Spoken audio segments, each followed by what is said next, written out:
Friends, NCLEX सोंडर्स अपन theory classes study कर रहे हैं जिसमें चैप्टर नंबर 21 अपना चल रहा था रिप्रोडक्टिव सिस्टम। आज अपन स्टडी करेंगे इसका पार्ट फोर्थ। 3 पार्ट अपलोड कर दिए हैं, आज अपन चौथा पार्ट स्टडी करेंगे। Fourth part is foetal development. ठीक है, आज कंप्लीट अपन इसी के बारे में स्टडी करेंगे। बॉक्स नंबर 21.2 पे ये कंप्लीट दिया हुआ है, पेज नंबर 279। ठीक है, कंप्लीट फिटल डेवलपमेंट क्या क्या होता है, सारी चीज़ें अपन स्टेप बाय स्टेप स्टडी करेंगे। तो देखिए, 3 टर्मिनोलॉजी इंपॉर्टेंट है यहाँ पे। First one pre embryonic period, दूसरा एम्ब्रियोनिक पीरियड और तीसरा foetal period. Pre embryonic period कब से कब तक रहता है? फर्स्ट 2 वीक आफ्टर कंसेप्शन, यानी कंसेप्शन से लेकर के जो 2 वीक तक का टाइम है या फिर 14 डे तक का जो टाइम है उसको अपन बोलते हैं प्री एम्ब्रियोनिक पीरियड। ठीक है, जैसे ही कंसेप्शन हुआ, ओवम और जो स्पर्म है फ्यूज़ हुआ, होने के बाद में 2 वीक तक का time pre embryonic period. Second embryonic period, ठीक है, कब से लेकर के कब तक? 15th डे से लेकर के 15वां जो दिन है, 15th डे से लेकर के अप्रोक्सीमेट 8 वीक, 8वां जो वीक है, ठीक है, यानी 15वां दिन जो है कंसेप्शन के बाद से लेकर के 8 वीक तक का टाइम क्या कहलाता है? एम्ब्रियोनिक पीरियड कहलाता है। और third one foetal period. Foetal किसको बोलते हैं?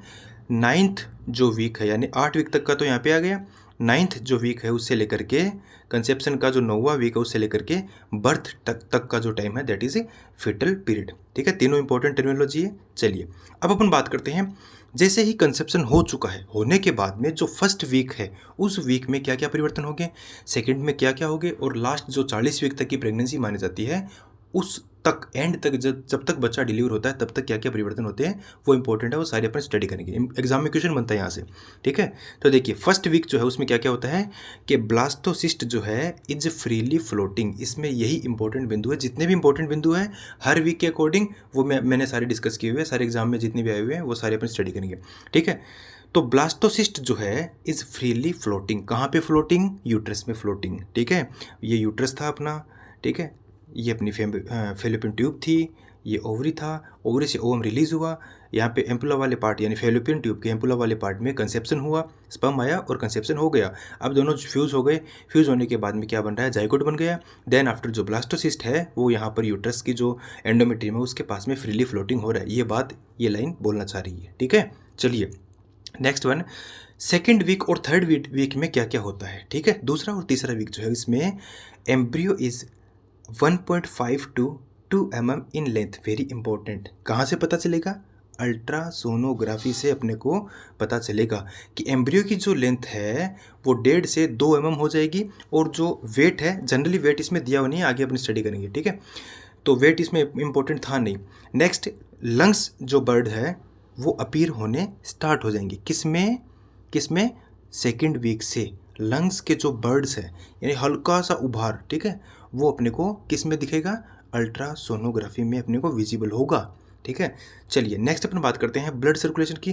तो 2 to 3 वीक पर जो ब्लड सर्कुलेशन है, ब्लड सर्कुलेशन बिगिंस, स्टार्ट हो जाएगा। ठीक है, स्टार्टिंग होगा, ध्यान में रखना। हार्ट इज ट्यूबुलर फॉर्म में होगा। हार्ट जो है, जनरली हार्ट क्या होता है? जैसे 4 चैम्बर्स में डिवाइडेड होता है, लेकिन अपने को यहाँ पे एक ट्यूबुलर फॉर्म में ही हार्ट दिखाई देगा अल्ट्रासोनोग्राफी में। एंड बिगिन टू बीट, और स्लाइटली बीट करना स्टार्ट कर देता है। देन अभी इस तरह से अपने को ये कन्फ्यूजन नहीं करना है क्रिएट के 2 to 3 वीक पर ही जो हार्ट है वो स्टार्ट हो जाएगा। हाँ बिल्कुल हो जाएगा, फॉर्मेशन स्टार्ट हो जाता है, ऑर्गेनोजेनेसिस जो है वो स्टार्ट हो जाता है जल्दी। ठीक है, नेक्स्ट न्यूरल जो प्लेट है जो कि ब्रेन और स्पाइन कोड से निकलती है, इस न्यूरल प्लेट का, ये जो न्यूरल प्लेट है इसका ब्रेन और स्पाइनल कोड फॉर्मेशन होना भी स्टार्ट हो जाता है। ठीक है, ये इंपॉर्टेंट चीज़ें हैं 2 to 3 वीक पर, सारी चीज़ें इंपॉर्टेंट है, एक एक पॉइंट अनक्लिक्स का अपन ने लिया है। चलिए आगे चलते हैं। 5th वीक पर क्या क्या परिवर्तन होते हैं, क्या क्या डेवलपमेंट होता है? तो 5th वीक पे एक तो अपने को ये ध्यान में रखना है कि जो एम्ब्रियो है उस एम्ब्रियो का लेंथ 0.4 से 0.5 यानी आधा सेंटीमीटर उसका लेंथ हो जाता है, और 0.4 ग्राम उसका वेट हो जाता है। Double heart chamber visible, 2 heart chamber इस तरह से दिखने लगते हैं, हालांकि होते 4 है, लेकिन यहाँ पे अपने को कितने दिखेंगे? Double heart chamber. ठीक है। और क्या होगा, हार्ट बीटिंग बिल्कुल होगा, वो तो 2 to 3 वीक पे भी हो गया था। और क्या होगा, लिम्ब बर्ड्स फॉर्म, जो हाथ पैर जो हैं उनके बर्ड्स छोटे छोटे उभार अपने को विजिबल होने लग जाएंगे अल्ट्रासोनोग्राफी में। सॉरी। नेक्स्ट, वीक 8, 8वां जो सप्ताह है उसमें क्या क्या परिवर्तन होंगे। तो एम्ब्रियो का लेंथ जो है वो 3 सेंटीमीटर हो जाएगा, वेट 2 ग्राम हो जाएगा, सर्कुलेटरी सिस्टम जो है वाया अम्बलाइकल कोड स्टार्ट हो जाएगा, अम्बलाइकल कोड से जो सर्कुलेटरी सिस्टम है वो स्टार्ट हो जाएगा। ठीक है। चलिए नेक्स्ट 12वीं वीक पे क्या होगा, फिटस का लेंथ जो है वो 9 सेंटीमीटर, वेट 19 ग्राम, सॉरी, वेट 19 ग्राम, और kidney begin form urine, kidney क्या करेगी, यूरिन का फॉर्मेशन स्टार्ट कर देगी। ठीक है, किडनी जो है यूरिन का फॉर्मेशन स्टार्ट कर देगी। यानी कि यदि आपको कोई पूछे कि किडनी जो है वो फंक्शनिंग में कब आ रही है, तो फंक्शनिंग में अब जब यूरिन स्टार्ट कर दिया है इसका मतलब फंक्शनिंग में आ चुकी है, तो 12 वीक पर किडनी जो है वो फंक्शनिंग में आ जाती है। इसीलिए उसने क्या किया, यूरिन का फॉर्मेशन किया।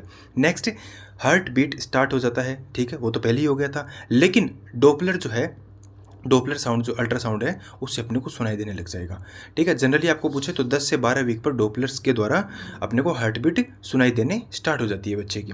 नेक्स्ट अपन बात करते हैं वीक जो है 16th वीक, फिटस का जो लेंथ है 13 सेंटीमीटर होगा, वेट कितना होगा, 100 ग्राम इसका वेट होगा।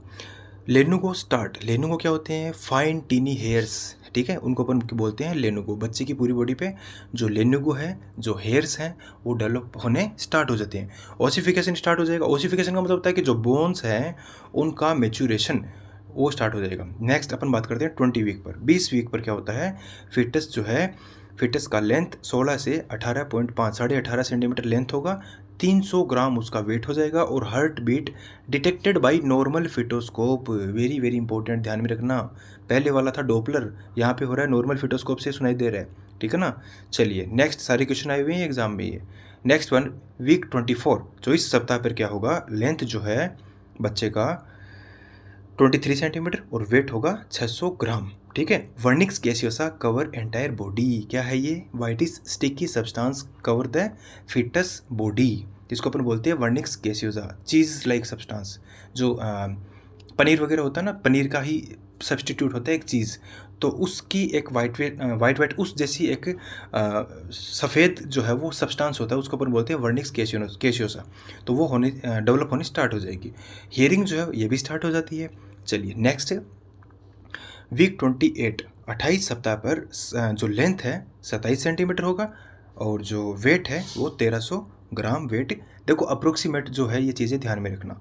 ठीक है, ये एकदम एग्जैक्ट जरूरी नहीं है कि आपको याद हो, लेकिन आप थोड़ा बहुत अंदाज़ा रखना है अपने को कि 28 वीक हो रही है। ठीक है, तो उस हिसाब से अपने को 1 किलो के आसपास, 1 किलो से 1.5 किलो के आसपास वेट जो है वो होना चाहिए। ठीक है, और 28 वीक है तो 28 सेंटीमीटर के आसपास क्या होनी चाहिए, लेंथ होनी चाहिए। इस तरह से आप नेमोनिक्स बना करके एक दूसरे की चीज़ों को जोड़ करके आप याद कर सकते हो। ठीक है, और क्या होगा, ऑर्गन ग्रो रेपिडली, इस टाइम पर जो ऑर्गन्स हैं वो रेपिडली ग्रो होने स्टार्ट हो जाते हैं।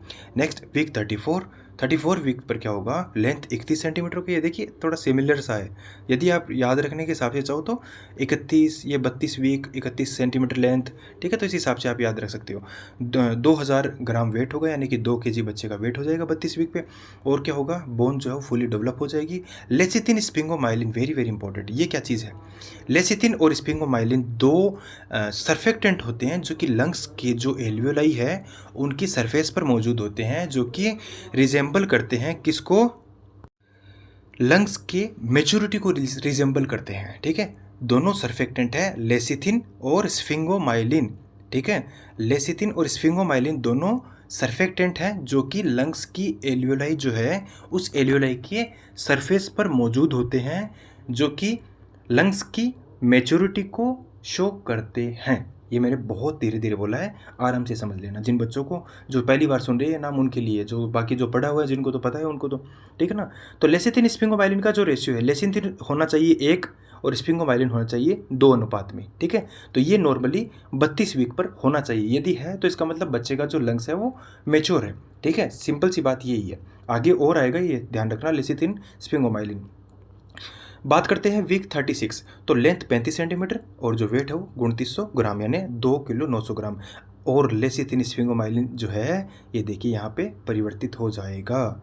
यहाँ पे कितना था 1:2, एक था लेसिथिन 2 था स्फिंगोमाइलिन, जबकि यहाँ पे कितना हो जाएगा 2 लेसिथिन और 1 स्फिंगोमाइलिन। ठीक है, अब ध्यान में क्या रखना आपको, ध्यान में ये रखना है कि यदि 32 सप्ताह है तो रेशियो लेसिथिन स्फिंगोमाइलिन का ये रहना चाहिए 1:2 रहना चाहिए, और 36 सप्ताह है तो लेसिथिन स्फिंगोमाइलिन का रेशियो ये रहना चाहिए, तभी बच्चा नॉर्मल है, नहीं तो उसको प्रॉब्लम कोई ना कोई है। ठीक है, चलिए आगे अपन चलते हैं।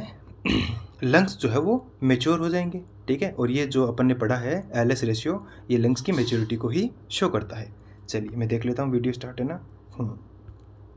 लास्ट अपना बचता है वीक 40। ठीक है, क्योंकि उसके बाद में तो बच्चा डिलीवर हो जाता है। वीक 40 पे कोई खास परिवर्तन नहीं होंगे, बस लेंथ जो है वो 40 सेंटीमीटर हो जाएगा, जो वेट है वो 3200 ग्राम। ठीक है, 3 किलो 200 ग्राम के आसपास वेट हो जाएगा, और बच्चा जो फुल्ली मेच्योर फिटस जो है बॉडी वो हो जाएगी। ठीक है, तो ये पढ़ा अपन ने, फिटल डेवलपमेंट कंप्लीट होता है यहाँ पे। धन्यवाद।